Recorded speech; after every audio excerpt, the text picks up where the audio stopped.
Hanuman Chalisa 11 days संकल्प video आप लोगों ने जरूर देखा होगा। 30 मिलियन से भी ज्यादा इस वीडियो पे व्यू थे और 10,000 से भी ज्यादा लोगों ने पॉजिटिव रिव्यू दिए हैं कि संकल्प पूरा करते ही उनकी इच्छा की पूर्ति हो गई। जिस कष्ट से वो गुजर रहे थे वो कष्ट खत्म हो गया। कई लोगों ने तो ये भी बताया कि कुछ अनजान व्यक्तियों ने उनकी मदद की, हो सकता है वो हनुमान जी ही हो। और कई लोगों ने तो मुझे ये बताया कि 11 डेज हनुमान चालीसा संकल्प वो पूरा ही नहीं कर पा रहे, कुछ ना कुछ अड़चने आ जा रही, उठ नहीं पा रहे, कोई ना कोई दिक्कत उनके साथ हो ही जा रही है, पर वो पूरा ही नहीं कर पा रहे। 2-3 बार ट्राई कर लिए लेकिन हो नहीं पाया। ऐसा उनके साथ हो रहा है जिनका हनुमान जी खुद स्वयं पूजा एक्सेप्ट नहीं कर रहे, तभी आपके साथ ऐसा हो रहा है। आज इस वीडियो में बताऊंगा कि आप कौन कौन सी ऐसी गलतियां कर रहे हो जिसके वजह से हनुमान जी आपकी पूजा को एक्सेप्ट नहीं कर रहे। इस वीडियो को एंड तक जरूर देखना, क्योंकि इस वीडियो में मैंने एक एक चीजें बताई हैं कि कैसे आपको इस संकल्प को पूरा करना है, कैसे आप हनुमान जी को प्रसन्न कर सकते हैं अपनी भक्ति से, कैसे वो आपकी इच्छा की पूर्ति करेंगे, कौन कौन सी गलतियां आपको नहीं करनी है।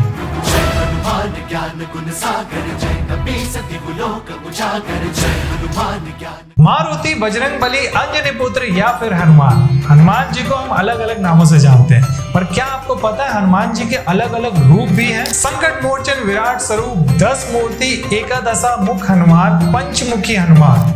हनुमान जी आपकी सारी समस्याओं का समाधान क्यों है? आप हनुमान जी से कैसे मदद ले सकते हैं? हनुमान जी के पास इतनी विशेष शक्तियां क्यों है?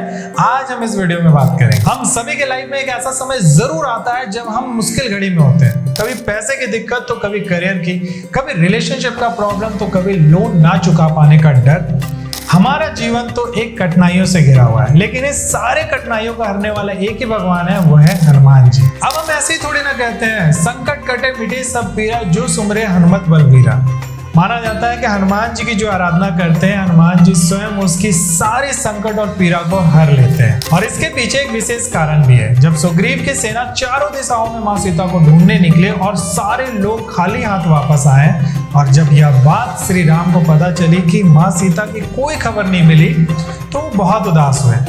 पर उनकी उम्मीद टूटी नहीं थी। पता है क्यों? क्योंकि अभी तक हनुमान जी वापस नहीं आए थे और उन्हें पूरा विश्वास था कि हनुमान जी उन्हें निराश नहीं करेंगे। और हनुमान जी तब तक वापस नहीं लौटे जब तक उन्होंने मां सीता का पता नहीं लगा लिया। बहुत सारी मुसीबतें आई, बहुत सारी कठिनाइयां आई, लेकिन एंड में उन्होंने मां सीता का पता लगा ही लिया और इसी तरह से उन्होंने श्री राम का संकट हर लिया। तो आपके जीवन में कठिनाइयां कितनी भी बड़ी हो, मुसीबतें कितनी भी बड़ी हो, हनुमान जी उन मुसीबतों को जड़ से नष्ट कर देंगे। वैसे तो हनुमान जी की आराधना करने के बहुत सारे तरीके हैं। अगर आप रोज श्री राम का नाम जपते हैं तो भी हनुमान जी आपसे बहुत परेशान हो जाएंगे। पर एक ऐसा भी तरीका है जिससे हनुमान जी आपकी मदद करने स्वयं आएंगे। हम ये भी बोल सकते हैं वो बेबस हो जाएंगे आपके मदद करने। मैं बात कर रहा हूँ 11 डेज हनुमान चालीसा संकल्प के बारे में। 11 डेज हनुमान चालीसा संकल्प एक बहुत ही पावरफुल तरीका है हनुमान जी से मदद मांगने का। अगर आप ये संकल्प को पूरा कर लेते हैं तो आपकी कोई भी इच्छा होगी वो 110% पूरी होगी। लेकिन ये संकल्प पूरा करना इतना आसान नहीं। हनुमान जी स्वयं आपकी परीक्षा लेंगे। आपको 11 डेज बिना ब्रेक किए हुए 11 times every day Hanuman Chalisa का चैंट करना है। अब बात करेंगे संकल्प को लेना कैसे। सबसे पहला चीज जो आपको करना है, आप अपने इच्छा को मन में क्लियर रखेंगे। आपकी कोई भी इच्छा है, घर लेना है, गाड़ी लेना है, कुछ भी लेने की इच्छा है, वो क्लियर रखें। कोई हेल्थ इश्यूज है वो क्लियर रखें। आपको बेबी प्लान करना है वो क्लियर रखें। शादी करना है वो क्लियर रखें। मेक श्योर आपकी जो इच्छा है वो किसी और के लिए हर्टफुल ना हो जाए, किसी और को तकलीफ देने वाली इच्छा नहीं होनी चाहिए, सिर्फ आपके लिए होनी चाहिए। आप किसी परेशानी में हैं वो भी इच्छा रखो कि मैं इस परेशानी से निकल जाऊं, ऐसी इच्छा क्लियर रखो। पहला चीज तो ये। दूसरा चीज, ये संकल्प को स्टार्ट करना आपको ट्यूसडे से। ट्यूसडे के दिन ब्रह्म मुहूर्त में उठना है। ब्रह्म मुहूर्त को लेके बहुत लोग कंफ्यूज हैं। ब्रह्म मुहूर्त को मैं क्लियर कर दूं, 3:30 से 5:30 ये आपका ब्रह्म मुहूर्त। मतलब आप दुनिया के किसी भी कोने में हो, इंडिया के किसी कोने में कहीं भी हो, आप इस टाइम टेबल को फॉलो करो, 3:30 to 5:30। ब्रह्म मुहूर्त में उठने के बाद आपको पहले स्नान करना है। सबसे पहला चीज, साफ सुथरे कपड़े पहनने। ऐसा नहीं कि कल वाला कपड़ा आज पहन लिया, ऐसा कुछ नहीं। स्नान करके साफ सुथरा कपड़ा पहनना है। हनुमान जी की एक तस्वीर लेनी है, तस्वीर भी इंपॉर्टेंट है।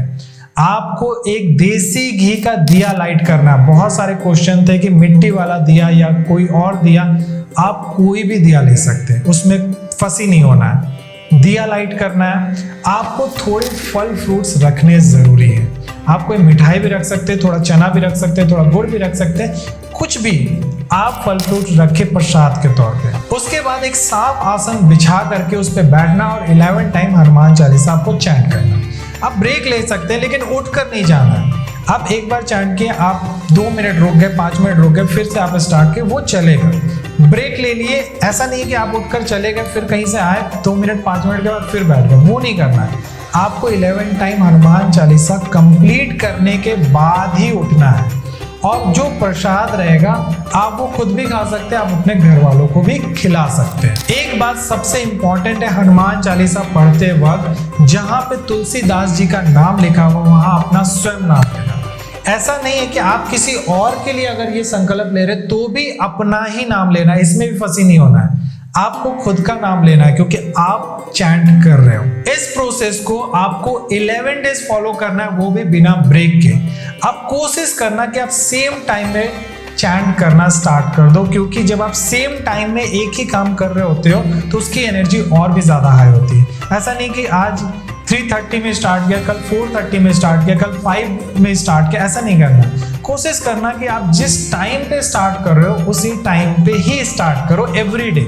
इस प्रोसेस को सेम आपको करना है 11 डेज कंटिन्यू बिना ब्रेक किए हुए। मेक श्योर ये नहीं करना है, आपको ब्रेक नहीं करना है कि आज ब्रेक कर दिया फिर 2 दिन बाद से स्टार्ट कर दिया। फिर से आपको संकल्प ट्यूसडे से स्टार्ट करना होगा अगर आपका ब्रेक हो गया तो। 11th डे में अब आपको क्या करना है, 11 टाइम हनुमान चालीसा आपने कंप्लीट कर लिया। अब एक बार आपको बजरंग बाण पढ़ना है। उसमें साफ लिखा हुआ है कि हनुमान जी स्वयं मानव रूप में आपकी मदद करने आएंगे। ये संकल्प जितना आसान आपको लग रहा है उतना आसान है नहीं, क्योंकि 10 में से 8 लोग इस संकल्प को पूरा ही नहीं कर पा रहे। क्योंकि इस संकल्प को लेने के बाद आपको कुछ चीजें बहुत स्ट्रिक्टली फॉलो करनी है जो कि बहुत सारे लोग नहीं कर पा रहे हैं। पहला, आपको 11 डेज तक ब्रह्मचर्य का पालन करना है। आपको 11 डेज तक तामसिक भोजन भी नहीं करना। अंडा, प्याज, लहसुन, अल्कोहल, सिगरेट, गाली देना, ये सब चीजें आपको नहीं करनी है। झूठ नहीं बोलना, दूसरे पे चिल्लाना नहीं है। आपको सबसे प्यार से बात करना है। एक तरीके का आपको ये मानना होगा कि आप हनुमान जी के सारे कैरेक्टर अपने अंदर लेके आ गए। अगर इनमें से कोई भी चीज आप पालन नहीं करते हो तो आपका संकल्प ऑटोमेटिक टूट जाएगा। आप नेक्स्ट डे उठ ही नहीं पाओगे। हनुमान जी आपकी पूजा एक्सेप्ट ही नहीं करेंगे, और वो एक्सेप्ट नहीं करेंगे तो कोई ना कोई मिस्टेक आप जरूर कर दोगे, उठ नहीं पाओगे ब्रह्म मुहूर्त में, या कोई ना कोई प्रॉब्लम आ जाएगा, कुछ ना कुछ ऐसा हो जाएगा कि आप उस संकल्प को कंटिन्यू नहीं कर पाओगे। तो फिर आपको दोबारा से संकल्प स्टार्ट करना होगा। एक बात गांठ बांध लीजिए, ये संकल्प पूरा करना आसान तो नहीं है। भगवान आपकी परीक्षा लेंगे और आपको चुनौतियां भी देंगे, लेकिन अगर आप इस संकल्प को पूरा कर लेते हैं तो 110% हनुमान जी आपकी कोई भी इच्छा होगी वो पूरी जरूर कर देंगे। शायद आपको विश्वास ना हो, इसलिए मैं आपको एक रियल स्टोरी सुनाना चाहता हूँ। 19 दशक की बात है। एक बहुत बड़ा राम भक्त था जो अपने शहर से दूसरे शहर जॉब करने जाया करता था, पर दूसरे शहर जाते वक्त उसको एक छोटी सी पहाड़ को पार करके जाना पड़ता था। एक बार जब वो वापस आ रहा था जॉब से, तब वो पहाड़ से अचानक से स्लिप करके गिर जाता है और गिरकर अनकॉन्शियस होकर बेहोश हो जाता है। उसके सर पे गहरी चोट भी आई थी। उस समय पहाड़ पे उसका बचना मुश्किल था, क्योंकि इतनी रात में पहाड़ पे किसी का आना जाना नहीं था। उस रात आधे घंटे बाद एक हॉस्पिटल में एक बाबा को देखा जाता है, चादर से लपेटे हुए, खुद को चादर से लपेटे हुए थे। अगर सामने से देखो तो सिर्फ आंखें दिख रही थी, और उनके कंधे पे एक लड़के की बॉडी थी, वो भी खून से लथपथ। जब हॉस्पिटल में एडमिट करने की बात आई तो नर्स उस बाबा के पास जाके बोलते हैं कि आप इस पे अपना नाम लिख दो, इस फॉर्म को फिल कर दो, तब जाके हम इसको एडमिट कर पाएंगे। उन्होंने जल्दी जल्दी फॉर्म भर दिया, उस लड़के को जल्दी जल्दी एडमिट कर लिया गया। उसके बाद जब सुबह उसके परिवार वाले आए और उन्होंने पूछा कि इसे हॉस्पिटल कौन लाया, एडमिट कौन किया इस हॉस्पिटल में, तो नर्स ने चेक करने के लिए फॉर्म चेक किया और उस फॉर्म में लिखा हुआ था श्री राम का भक्त, और कुछ भी नहीं। अब आप समझ गए होंगे जिसने एडमिट कराया वो कौन थे। आप सोच के देखो, इतनी रात में किसी आदमी को कंधे पे लेके आना, वो भी एक बुजुर्ग व्यक्ति लेके आ रहा, वो भी पहाड़ से, लगभग नामुमकिन है। और फॉर्म पे लिखा हुआ था श्री राम का भक्त। अब ये हनुमान जी नहीं थे तो कौन थे? अब आप शायद हनुमान जी की एक लीला से वाकिफ हो गए। हनुमान जी अपने और श्री राम के भक्तों की हमेशा मदद करते हैं। इसीलिए इस संकल्प को जब भी आप स्टार्ट करें, हनुमान जी पे पूरा विश्वास करके करें। अगर आपका कोई भी सवाल है तो कमेंट बॉक्स में जरूर पूछें, हम पूरी कोशिश करेंगे उन सवालों का जवाब देने के लिए। और अगर आप एविल आई, नेगेटिव एनर्जी, ब्लैक मैजिक, इन सारी चीजों के बारे में डिटेल में जानना चाहते हैं कि कौन आप पे कर सकता है, अगर कोई करता है तो क्या क्या चीजें होने लगती है जीवन में, कैसे प्रोटेक्ट करना चाहिए, हनुमान जी का सपोर्ट आपको कैसे लेना है इस टाइम पे, कैसे उसका किया हुआ उस पे ही वापस भेज देना है, मैं बात करूंगा नेक्स्ट वीडियो में। और सबसे पहले इस वीडियो को देखने के लिए हमें सब्सक्राइब जरूर कर लें और बेल आइकन को प्रेस कर दें। और अगर आप किसी दोस्त, फैमिली या रिलेटिव की मदद करना चाहते हैं तो इस वीडियो को शेयर जरूर करें।